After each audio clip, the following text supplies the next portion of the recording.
Good morning, Christopher Thunder here from Rider of the Storm in the World's Sturdiest Workshop. It is in the pre-dawn hours in Borneo, Kota Kinabalu, Sabah, East Malaysia.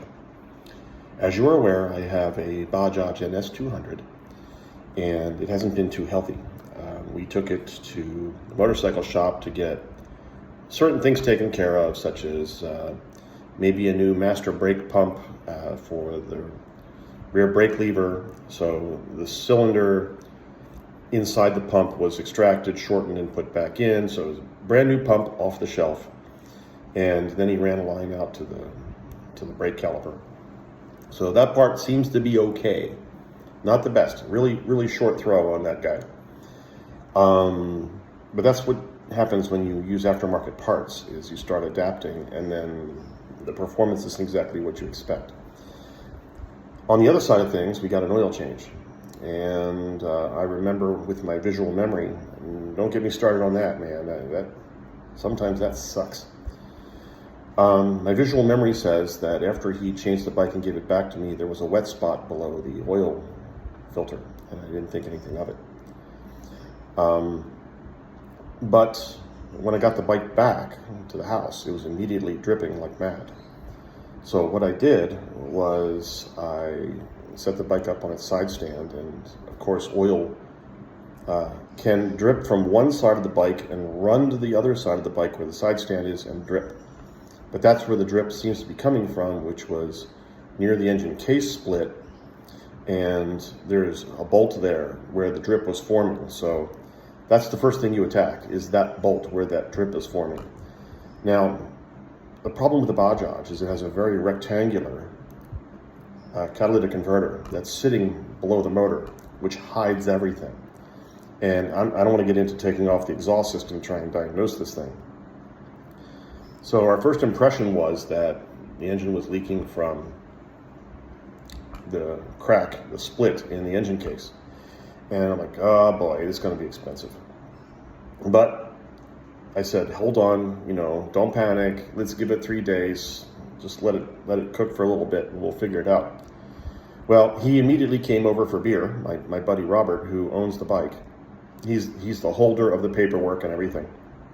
And he's very happy. He's kind of, let's see if we can tackle this thing. So we turn on all the lights, we get my headlamp out, and we start shining the headlamp in all directions. Because at night, when you use a bright light and you shine it on motor oil, especially if it's clean, it'll glisten.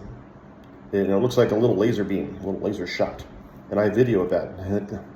I have video of the oil drip coming right at the phone. And it looks like a Star Wars laser shot. So what that does is that enhances your visual of where the oil's coming from. And it turns out that it was running from the oil filter cap, which is round, almost immediately behind it, and then in towards the motor, down, and then behind the catalytic converter, and then over to the other side. And that's why we couldn't find it. Like, holy crap, right? Really? And pointing a bright light right at the cap of the oil filter showed the oil underneath the cap. Really what we saw was from underneath, we could see the oil pathway running up under the oil filter portion of the engine case. And it's like, why is there oil on this side of the bike when it's dripping on that side of the bike? And that's because the bike is on its side stand. Well, I leaned the bike over on my body, and Robert got to taking apart the oil filter cover. And we got some toilet paper out because things are kind of scarce around here in Borneo, and toilet paper is not like it is in America, where it disintegrates into nothing almost immediately. Toilet paper here is kind of harsh. And we wiped the O-ring on the filter cap, and sure enough, and I don't have this on video because we were just too busy trying to get stuff done, a human hair was found on the O-ring. And I'm bald, and so is Robert. We look like twins, even though we're 5,000 years apart genetically, but we look like twins. So anyway, we removed the human hair from the O-ring and then reinstalled the cap for the oil filter. Fired up the bike, heat cycled it, no drip. Holy crap. So let that be a lesson to you. Now, how does this all happen? Well, it's a bunch of circumstances that just kind of piled up. One, the mechanic had very long hair. Okay, you should never have long hair, even if it's a style thing. He had a mohawk with long hair. Very, Kadazan, Indian tribal warrior kind of a thing. And he got his hair stuck in the oil filter cover cap. Yeah, man, oh man, you should never be working on a bike with hair down to your shoulders. Never. I don't care how good you think you are. No. And then, okay, we got that all done, and we've already got an appointment to have the bike picked up and hauled back. I'm going to cancel that appointment today and let them know that, don't come, don't show up. We'll pay the money if you do, but don't show up because the bike is fine. And all that being said,